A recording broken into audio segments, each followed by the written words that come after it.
এইজন্য আল্লাহ রাব্বুল আলামিন ডাকতে বলেন, এ গোলাম আমি আল্লাহ পাককে ভয় করো। যদি তুমি আমি আল্লাহ পাককে ভয় করে দুনিয়ার মধ্যে আমল করতে পারো, তাহলে আমি আল্লাহ রাব্বুল আলামিন তোমাকে ওয়াদা দিলাম, তোমাকে জান্নাত নামক স্থান দান করব। জোরে কন্যা সুবহানাল্লাহ। অন্তরে আল্লাহ পাকের ভয়টা কেমনে কেমনে আনবো? এটা কি এমনি এমনি আসবে? বলে না না, এমনি এমনি আসবে না।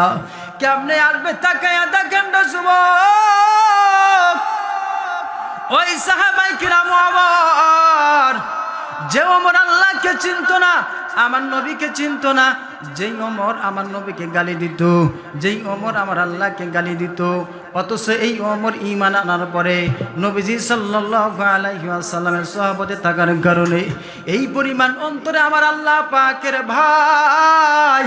আহারে ওমর নামাজ পড়ে কান্না করে, ওমর রোজা রেখে কান্না করে, তারাবি নামাজ পড়ে কান্না করে, ঈদের নামাজ পড়ে কান্না করে। হে ওমর, আপনি তো দুনিয়ার মধ্যেই জান্নাতের সার্টিফিকেট পেয়েছেন, এরপরও কেন কান্না করেন? ওমর ডাকদা কই, ভাই আমার কান্না করার কারণ হলো যে আল্লাহ পাক আমাকে জান্নাতের সার্টিফিকেট দিয়েছেন, ওই আল্লাহ পাক ইচ্ছা করলে আবার জান্নাতের সার্টিফিকেট দিতে পারেন, নিতেও পারেন। কতক্ষণ না ঠিক না ভাই? ঠিক। ওয়াকালা তাআলা ইয়া আইয়ুহাল্লাযীনা আমানুত্তাকুল্লাহা وكونوا مع الصادقين.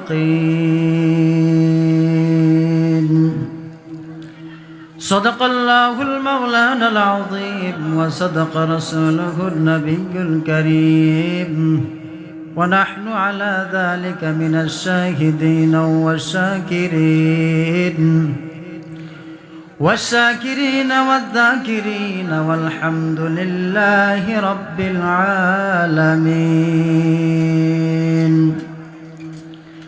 سبحانك لا علم لنا إلا ما علمتنا إنك أنت العليم الحكيم.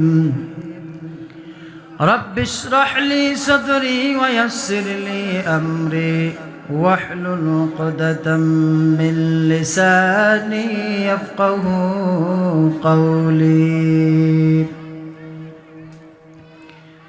निगाह मोमिन से तो बदल जाती है तकदीर, निगाह मोमिन से तो बदल जाती है तकदीर. ए बंदा की कुव्वत नहीं कुदरत का इशारा, ए बंदा की कुव्वत नहीं कुदरत का इशारा. ऐ मर्द खिरद तर्क मासी की जरूरत, ऐ मर्द खिरद तर्क मासी की जरूरत. अब सोहबत सहले की सिवा कोई नहीं चारा, अब सोहबत सहले की सिवा कोई नहीं चारा. আলহামদুলিল্লাহ, আল্লাহ পাকের লাখ কোটি শুকর ও সুজুদ যে আল্লাহ রাব্বুল আলামিন, বস কমান ফটফট করতেছে, যে আল্লাহ রাব্বুল আলামিন আমাদেরকে অত্যন্ত আদর করে মায়া করে দুনিয়ার বুকে জান্নাতের বাগানের মধ্যে আসবার মতো বসবার মতো তৌফিক দান করলেন। ইনশাআল্লাহ পাকের লাখ কোটি শুকর ও সুজুদ সকলেই অন্তরস্থল থেকে পড়ে নি আলহামদুলিল্লাহ। অতঃপর লক্ষ কোটি দরুদ সালাম আকায়ে নামদার জনাব হযরত মুহাম্মদুর রাসূলুল্লাহ সকলে জবান খুলে পড়ে নি সাল্লাল্লাহু আলাইহি ওয়াসাল্লামের উপর। মুআজ্জাজ মুকাররম কোরআন হাকিম থেকে দুইটা আয়াত কারিমা তেলাওয়াত করেছি। আল্লাহ পাক যে তৌফিক দান করেন, পাশাপাশি আপনারা দোয়া করেন। এই দুইটা আয়াতের উপর দু চারটি কথা বলেই আমি আপনাদের মাঝ থেকে বিদায় নেব ইনশাআল্লাহ। আল্লাহ রাব্বুল আলামিন বলেন, জমা আরসালনাকা ইল্লা রাহমাতাল লিল আলামিন। নবী আলাইহিস সালাতু ওয়াস সালামকে দুনিয়া আখিরাত উভয়ের জন্য রহমত হিসেবে প্রেরণ করেছেন। যেরকম সুবহানাল্লাহ। দ্বিতীয় আয়াতে কারিমা তেলাওয়াত করেছে, আল্লাহ পাক বলেন যে ইয়া আইয়ুহাল্লাযীনা আমানুত্তাকুল্লাহ ওয়া কুনু মা'আস সাদিকিন। আয়াতে কারিমার অর্থ মহান আল্লাহ রাব্বুল আলামিন বলেন যে হে ঈমানদারগণ, তোমরা আল্লাহকে ভয় করো, ওয়াকুনু মা'আস সাদিকিন, এবং সত্যবাদীদের অন্তর্ভুক্ত হয়ে যাও। আল্লাহ পাক এই আয়াতে কারিমার মধ্যে বলেন, ইঙ্গিত দিয়েছেন যে ইয়া আইয়ুহাল্লাযীনা আমানুত্তাকুল্লাহ, যারা ঈমান এনেছে তাদেরকে আহ্বান করেছেন যে হে ঈমানদারেরা, যারা আমি এক আল্লাহকে বিশ্বাস করো, আমার রসুলকে যারা মেনে নিয়েছো, আমার রসুলকে যারা বিশ্বাস করো, জান্নাত জাহান্নাম ফেরেশতা এই সমস্ত জিনিসের প্রতি যারা ঈমান এনেছো, তাদেরকে আল্লাহ পাক বলেন যে ইত্তাকুল্লাহ, আল্লাহ পাককে ভয় করো। এখানে একটি জিনিস বোঝার বিষয় হলো যে ঈমান আনলে একটা মানুষ পূর্ণাঙ্গ মুমিন হতে পারে না। কারণ ঈমান আনার পরে বিভিন্ন ঝামেলা থাকে। একজন আল্লাহর বান্দা ঈমানদার দাবি করে, সুদ খায়, ঘুষ খায়, মিথ্যা কথা বলে, আছে না নাই? একজন ঈমানদার দাবি করে অথচ সে ঘুষ খায়, এরপরে নামাজ পড়ে না, রোজা রাখে না, হজ করে না, যাকাত দেয় না। এরকম মানুষ আমাদের সমাজে আছে না নাই? অহরহ রয়েছে। এই জন্য আল্লাহ রাব্বুল আলামিন অন্যত্র বলেছেন যে ইয়া আইয়ুহাল্লাযীনা আমানু দুখুলু ফিস সিলমি কাফা, যে হে ঈমানদার ব্যক্তিরা, তোমরা পরিপূর্ণভাবে আমার দেওয়া ইসলামের মধ্যে প্রবেশ করো। বোঝা গেল যে এখানে ঈমান আনার পরে একটা মানুষ পরিপূর্ণ মুমিন হতে পারে না, স্বয়ং সম্পূর্ণ হতে পারে না। বরং একটা ঈমান আনার পরে, একজন ব্যক্তি ঈমান আনার পরে এর মধ্যে বিভিন্ন প্রকারের ঝামেলা থাকে। ঈমান আনার পরে সে ঘুষ খায়, মিথ্যা কথা বলে। ইসলাম এমন একটা ধর্ম আল্লাহ পাক দিয়েছেন, এই ধর্মের মধ্যে কি কোনো সুদ খাওয়া আছে? কোনো জিনা করা আছে? ব্যভিচারে আছে? নাই। এগুলো অশ্লীল কোনো কাজ ইসলামের মধ্যে নেই। এই জন্য আল্লাহ পাক বলেন, এগুলোর থেকে কখন তুমি নিজেকে বিরত রাখতে পারবা? ইত্তাকুল্লাহ, যদি তোমার অন্তরে আমি আল্লাহ পাকের ভয় থাকে। যদি তোমার অন্তরে আমি আল্লাহ পাকের ভয় থাকে, তাহলে তুমি দুনিয়ার যতগুলো অপকর্ম রয়েছে, অশ্লীল বেহায়াপনা কাজকর্ম রয়েছে, এগুলো সকল কিছু কাজকর্ম থেকে নিজেকে বিরত রাখতে পারবা। যদি আল্লাহ পাকের ভয় তোমার অন্তরে না থাকে, তাহলে তোমার মন মতো যা ইচ্ছা তাই করতে পারবা। ইচ্ছা করলে সুদ খাইতে পারবা, ইচ্ছা করলে ঘুষ খাইতে পারবা, ইচ্ছা করলে জেনা করতে পারবা, ইচ্ছা করলে মিথ্যা কথা বলতে পারবা। কারণটা কি? বলে তোমার অন্তরে আল্লাহ পাকের ভয় নাই। যদি থাকে আল্লাহর ভয়, আপনি একটা অন্যায় কাজ করতে যাবেন, দেখবেন যে দুনিয়ার যদি কোনো মানুষ না দেখে, অন্তরে এতটুকু ধাক্কা লাগবে যে আমি যে অন্যায় কাজটা করার জন্য এখানে এসেছি, বা যেই অন্যায় কাজটা করতেছি, দুনিয়ার কেউ না দেখলে, একটু জোরে বলেন তো কে দেখেন? আর একটু জোরে বলেন কে দেখেন? এই জন্য আল্লাহ রাব্বুল আলামিন ডাক দিয়ে বলেন, গোলাম, আমি আল্লাহ পাককে ভয় করো, আমি আল্লাহ পাককে ভয় করো।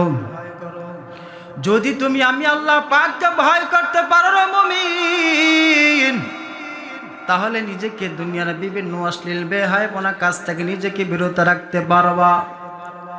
কারণটা কি? যখন তুমি অন্যায় কাজ করতে যাবা, দুনিয়ার কেউ না দেখলে তোমার অন্তরে অন্তত এতটুকু ধাক্কা লাগবে, আমি যে অন্যায় কাজটা করতেছি, দুনিয়ার কেউ না দেখলে আমার আল্লাহ তো দেখতেছেন। এই জায়গায় দেখেন, একটা সন্তান তার মা বাবার সামনে কোনো অন্যায় কাজ করে না। কারণটা কি? অন্তরে তার মা বাবার ভয়। একজন ছাত্র তার শিক্ষকের সামনে অন্যায় কাজ করে না। কারণটা কি? অন্তরের মধ্যে শিক্ষকের ভয়। যদি কোনো বান্দার অন্তরে আমার আল্লাহ পাকের ভয় থাকে রে ভাই, তাহলে নিজেকে দুনিয়ার অশ্লীল বেহায়াপনা কাজ থেকে বাঁচিয়ে রাখা সম্ভব। জোরে কন্যা কথা ঠিক না ভাই? ঠিক।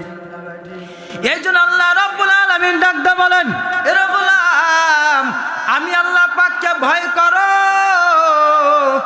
যদি তুমি আমি আল্লাহ পাককে ভয় করে দুনিয়ার মধ্যে আমল করতে পারো, তাহলে আমি আল্লাহ রাব্বুল আলামিন তোমাকে ওয়াদা দিলাম, তোমাকে জান্নাত নামক স্থান দান করব। জোরে কন্যা সুবহানাল্লাহ। অন্তরে আল্লাহ পাকের ভয়টা কেমনে কেমনে আনবো? এটা কি এমনি এমনি আসবে? বলে না না, এমনি এমনি আসবে না। কেমনে আসবে? তাকায়া দেখেন না যুবক, ওই সাহাবায়ে কিরাম যে ওমর আল্লাহকে চিনতো না, আমার নবীকে চিনতো না, যেই ওমর আমার নবীকে গালি দিত, যেই ওমর আমার আল্লাহকে গালি দিত, অথচ এই ওমর ঈমান আনার পরে নবীজি সাল্লাল্লাহু আলাইহি ওয়াসাল্লামের সাহাবতে থাকার কারণে এই পরিমাণ অন্তরে আমার আল্লাহ পাকের ভাই, আহারে ওমর নামাজ পড়ে কান্না করে, ওমর রোজা রেখে কান্না করে, তারাবি নামাজ পড়ে কান্না করে, ঈদের নামাজ পড়ে কান্না করে। হে ওমর, আপনি তো দুনিয়ার মধ্যেই জান্নাতের সার্টিফিকেট পেয়েছেন, এরপরও কেন কান্না করেন? ওমর ডাক কই ভাই, আমার কান্না করার কারণ হলো যে আল্লাহ পাক আমাকে জান্নাতের সার্টিফিকেট দিয়েছেন, ওই আল্লাহ পাক ইচ্ছা করলে আবার জান্নাতের সার্টিফিকেট দিতে পারেন, নিতেও পারেন। কতক্ষণ না ঠিক না ভাই? ঠিক। যে আল্লাহ পাক জান্নাতের সার্টিফিকেট দিতে পারেন, এর গোলাম ওই আল্লাহ পাক ইচ্ছা করলে আবার জান্নাতের সার্টিফিকেট নিতে পারেন কি পারেন না? একটু জোরে বলেন, পারেন কি পারেন না? আমি কান্না করি ভাই, না জানি আমার আল্লাহ কোন আমলের কারণে আমার উপর রাগান্বিত হইয়া আমার উপর থেকে জান্নাতের সার্টিফিকেটটা নিয়ে নেন। আমি এই ভয়ে কান্না করি, আবার কান্না করি আমি সারাটি জীবন নামাজ পড়লাম, রোজা রাখলাম, হজ করলাম, জাকাত দিলাম, আহারে এইগুলো আমল আমার আল্লাহর আদালতে পছন্দ হলো কিনা, আমার আল্লাহর আদালতে কবুল হলো কিনা, এই ভয়ে আমি কান্না করি। এর যুবক ভাই দেখেন, যে ওমর আল্লাহকে চিনত না, আমার রসুলকে চিনত না, যে ওমর আমার আল্লাহকে গালি দিত, যেই ওমর আমার রসুলকে গালি দিত, অথচ এই ওমরের অন্তরে আমার আল্লাহ পাকের কি পরিমাণ ভয় সৃষ্টি হয়েছে, যেরকম সুবহানাল্লাহ। এই জন্য আল্লাহ পাক ডাক, আমি আল্লাহকে ভয় করো রে মুমিন, যদি ভয় করো তাহলে তুমি কামিয়াব, আর যদি ভয় না করো দুনিয়ার মধ্যে তোমার মন মতো জীবন যাপন পরিচালনা করো, তোমার মন মতো চলো, ইচ্ছা করলে তুমি জেনা করো, ইচ্ছা করলে তুমি সুদ খাও, ঘুষ খাও, মিথ্যা কথা বলো, অন্যের হক আত্মসাৎ করে খাও, তাহলে এর মধ্যে তোমার কোনো কামিয়াব আসবে না। আমি আল্লাহ রাব্বুল আলামিন তোমার প্রতি রাগান্বিত হইয়া ওই তোমাদের জন্য বানাইছি জাহান্নাম, আমি তোমাদেরকে জাহান্নামের মধ্যে নিক্ষেপ করব। অতএব সাবধান, আমি আল্লাহ পাককে ভয় করো। এটা কেমনে করবে? একা কেমনে সম্ভব নয়। তাকায় দেখেন যতগুলো সাহাবায়ে কেরামরা রয়েছেন, যারা বেশি বেশি নবী করিম সাল্লাল্লাহু আলাইহি ওয়াসাল্লামের সাহাবাতের মধ্যে থেকেছেন, তাদের অন্তরে তত বেশি আমার আল্লাহ পাকের ভয় ঢুকেছে। জোরে কান্না সুবহানাল্লাহ। আবু বকর কান্না করেন, অথচ যে আবু বকর জান্নাতের সার্টিফিকেট দুনিয়ার মধ্যেই পেয়েছেন। হে আবু বকর, আপনি কেন কান্না করেন? আপনি তো দুনিয়ার মধ্যে জান্নাতের সার্টিফিকেট পেয়েছেন, এরপরও কেন কান্না? আবু বকর কান্দে কান্দে বলেন, ও ভাই, যেই আল্লাহ আমাকে জান্নাতের সার্টিফিকেট দিয়েছেন রে, ওই আল্লাহ পাক তো ইচ্ছা করলে আমার উপর থেকে জান্নাতের সার্টিফিকেট নিতেও পারেন। একদিন আবু বকর নবী করিম সাল্লাল্লাহু আলাইহি ওয়াসাল্লামের দরবারে গিয়ে অজস্র কান্না করতেছেন। নবী জিজ্ঞাসা করেন, আবু বকর, আপনি কেন কান্না করেন? কান্নার কি কারণ? আবু বকর ডাক দিয়ে, ইয়া রাসূলুল্লাহ, ইয়া হাবিবাল্লাহ, অনেক দিন পূর্বে আমি একটা বৃদ্ধার মার কাছে কাপড় বিক্রি করেছিলাম। নবী গো, আজকে হঠাৎ করে তাকে দেখি আমার দোকানের সামনে সেই বৃদ্ধা মা হাজির হয়ে গেল। আমি ডাকতে বললাম, মা, আমার দোকানে আসার কারণটা কি জানতে কি পারি? বৃদ্ধা মা ডাক দেখা, আবু বকর, আমি তো তোমার দোকান থেকে অনেকদিন পূর্বে একটা কাপড় ক্রয় করেছিলাম। আমি বাড়িতে কাপড়টা নিয়ে যাওয়ার পর আমি যখন কাপড়টা খুলেছিলাম, আবু বকর, তোমার কাপড়টা আমার পছন্দ হয় নাই, এই জন্য আজকে আমি তোমার দোকানে এসেছি। ও ভাই, এতদিন কোথায় ছিলেন? বৃদ্ধা মা ডাক দেখায়, আবু বকর, আমি তোমার কাছে আসবো রে, আসবো, কিন্তু জানো ব্যস্ততার কারণে আমি তোমার কাছে সঠিক সময় আসতে পারি নাই। ও আবু বকর, মন খারাপ করিও না, তোমার কাপড় তুমি নিয়ে নাও, বিনিময়ে আমার টাকা আমাকে ফিরিয়ে দাও। নবী ডাকদা বলেন, আবু বকর, আপনি কি করেছেন? আবু বকর ডাকদা বলেন, নবী গো, বৃদ্ধা মা যখন আমার কাপড় আমাকে ফিরিয়ে দিলেন এবং তার টাকা ফিরিয়ে চাইলেন, আমি তার টাকা তাকে ফিরিয়ে দিলাম। এবার কান্না করেন কেন আবু বকর?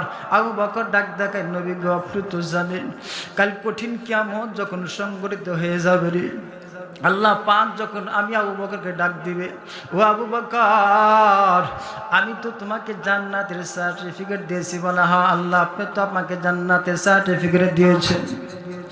ও আবু বকর আমি তো আপনাকে এমনি এমনি জান্নাত দান করব না, বলুন গো আমার জান্নাত পাওয়ার জন্য আপনি কি কি আমল করেছেন?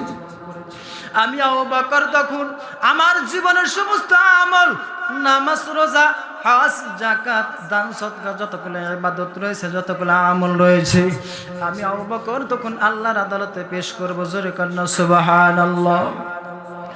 ও নবী কান্নার কারণ আল্লাহ যখন বলবেন ও আবু বকর আপনাকে তো আমি জান্নাত দান করব, বলুন তো কি আমল করেছেন? আমি আবু বকরের সমস্ত জীবনের সমস্ত আমল যখন আমার আল্লাহর আদালতে পেশ করব, ও আল্লাহ আপনার জান্নাত পাওয়ার জন্য আমি রোজা রেখেছি, আপনার জান্নাত পাওয়ার জন্য আমি হজ করেছি, আপনার জান্নাত পাওয়ার জন্য আমি যাকাত দিয়েছি, আপনার জান্নাত পাওয়ার জন্য কোনোদিন আপনার বিধানের বাইরে যাই নাই। আল্লাহ গো আমার জীবনের সমস্ত আমল আপনি নিয়ে নেন, বিনিময়ে আপনার জান্নাত আমাকে দিয়ে দেন। আল্লাহ পাক যখন তখন যদি আমি আবু বকরকে ডাক দেয়া বলেন, আবু বকর তোমার জীবনে যত আমল করেছো রে, তোমার জীবনে যত আমল করেছো একটা আমল আমি আল্লাহর আদালতে পছন্দনীয় নয়, তোমার আমল তুমি ফিরিয়ে নাও, বিনিময়ে আমার জান্নাত আমাকে ফিরিয়ে দাও। ও গো নবী আমি এই ভয় কান্না করি, বলুন গো সেই দিন আমি আবু বকরের কি হালাত হবে? আমি আবু বকরের কি হালাত হবে? আমি আবু বকর তো জান্নাতের জাহান্নামের আগুন সহ্য করতে পারবো না, আমি আবু বকর তো জাহান্নামের আগুন সহ্য করতে পারবো না গো নবী। ও নবী আমি এই ভয়ে কান্না করি। ও যুবক বুঝাতে চাইলাম, দেখেন না আবু বকরের অন্তরে এই হালাত হয়েছে কেমনে? এমনি এমনি হয়েছে, একাকি হয়েছে? বলে না না না একা হয় নাই। কেমনে হয়েছে? এটা একমাত্র নবীজির সহবতে থাকার কারণে। জোরে গান সুবহানাল্লাহ। সহবতে সব ले तुरा सा ले कुनात सबते ता ले तुरा ता ले कुनात। একজন খারাপ মানুষ যদি ভালো মানুষের সহবতে থাকে, তার সাথে ওঠা বসা করে, সকল কিছু তার সাথে সুসম্পর্ক রাখে, একদিন তাকায় দেখবেন রে ভাই এই খারাপ মানুষটি ভালো মানুষের সাথে ওঠা বসা করার কারণে এক সময় খারাপটাও ভালো হয়ে যায়। জোরে কন্যা কথা ঠিক না ভাই? ঠিক। এই যে ওমরের উপমা দিলাম, আবু বকরের উপমা দিলাম, আল্লাহ কয় এ গোলাম আমি আল্লাহকে ভয় করো। যদি আমি আল্লাহকে ভয় না করে কবরে আসো, যদি নাফরমান হইয়া তুমি আমি আল্লাহর আদালতে ধরা দাও, তাহলে কিন্তু তোমার কোনো উপায় থাকবে না, সেদিন তোমাকে কেউ সাহায্য সহযোগিতা করবে না। কারণ এত বড় ভয়ঙ্কর।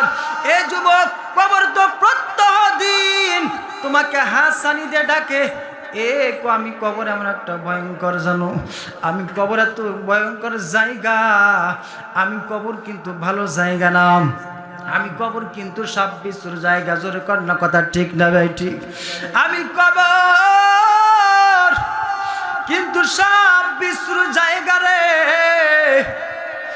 ওই কবর প্রত্যহ দিন তোমাকে হাসানি দিয়ে ডাকে, সাবধান সাবধান। এই দুনিয়ার বুকে যারা আছো তোমরা সাবধানতা অবলম্বন করে আসো। আমি কবর যদি ভয়ঙ্কর অবস্থা শুরু করে দেই, তোমাকে কিন্তু কেউ বাঁচাইতে পারবে না, তোমাকে কিন্তু সেখান থেকে কেউ রেহাই করতে পারবে না রে বাবা। এই জন্য বলুন তো যুবক, ওই কবরে আমার আপনার যেতে হবে কি হবে না? জোরে কর না, যেতে হবে কি হবে না? এটা কিন্তু চিরন্তন সত্য। এই হিন্দুরা, মুশরিকরা, কাফেররা আল্লাহ পাকের বিধানকে না মানলেও কোরআনের সমস্ত আয়াতকে না মানলেও অন্তত একটা আয়াত কিন্তু ঠিকই মানে কুল্লু নাফসিন যায়কাতুল মাউত, সকল প্রাণীকে মৃত্যুর স্বাদ গ্রহণ করতে হবে। এখান থেকে কিন্তু কেউ বাঁচতে পারবে না, নাকি কেউ বাঁচতে পারবে? জোরে কয় না বাঁচতে পারবে? না রে বাবা না। তাকায় দেখো, তোমার বাবা ছিল আজ নাই, তোমার দাদা ছিল আজ নাই। আহারে একদিন তুমিও তো থাকবা না। একটু ভালো করে মনে রাখবেন রে ভাই, আমি একটা উম্মা দিলেই আমি আপনাদের মাঝ থেকে বিদায় নেব। আহারে এই দুনিয়াটা হলো মুসাফির খানা। জোরে বলেন তো দুনিয়াটা কি? দুনিয়াটা হলো মুসাফির খানা। একটা সুন্দর ঘুমা দে, ভালো করে মনে রাখবেন রে বাবা। ইব্রাহিম বিন আদম রহমাতুল্লাহি আলাইহি, ইব্রাহিম বিন আদম রহমাতুল্লাহি আলাইহি অন্তরে কিভাবে আল্লাহ পাকের ভয় ঢুকলো, অনেক বড় লম্বা বড় ইতিহাস, অতটুকু বলা আমার সময় নাই। এর যুবক শুধু এতটুকু কথা বলে যায়, ইব্রাহিম বিন আদম বলখের বাচ্চা, তার বাচ্চাই তো বাদ দিয়ে সকল কিছু ছেড়ে সে জঙ্গলের দিকে দৌড়াইল আল্লাহ পাকের ইবাদত করার জন্য, আল্লাহ পাককে পাওয়ার জন্য, আল্লাহ পাককে পাওয়ার জন্য। তার সমস্ত ক্ষমতা সকল কিছু ছেড়ে দিয়ে দৌড়াইলেন জঙ্গলের দিকে। এই দিকে দেশের অবস্থা খুব খারাপ হয়ে গেল। আহারে জনগণ পর্যন্ত ক্ষিপ্ত হয়ে গেল। যারা মন্ত্রী পরিষদে দায়িত্ব ছিলেন তাদের কাছে বারবার জনগণ প্রস্তাব দেয়, ও মন্ত্রীরা, আমরা অত কিছু বুঝি না, আমাদের বাচ্চা ইব্রাহিম বিন আদমকে চাই। কোথায় গেছে জানি না, তোমরা তাড়াতাড়ি ইব্রাহিম বিন আদমকে নিয়ে আসো। আর প্রধানমন্ত্রী ইব্রাহিম বিন আদমকে খুঁজতে বের হইলেন। খুঁজতে খুঁজতে দেখেন না, কোথাও পায় না, কোথাও পায় না। পরিশেষে তাকে দেখেন যে ইব্রাহিম বিন আদম রহমাতুল্লাহি আলাইহি এক ফুরাত নদীর তীরে একটা জঙ্গলের মধ্যে বসে আল্লাহ পাকের জিকির করে। জোরে কান সুবহানাল্লাহ। এই প্রধানমন্ত্রীকে সালাম দিলেন। সালাম দেওয়ার পর বললেন, ও হুজুর, আপনি দেশ ছেড়ে চলে এসেছেন। এই দেশ তো মানে দেশের বড় অবস্থা খুব খারাপ হয়ে গেছে। হুজুর, আমাদের সাথে আপনার যাইতে হবে।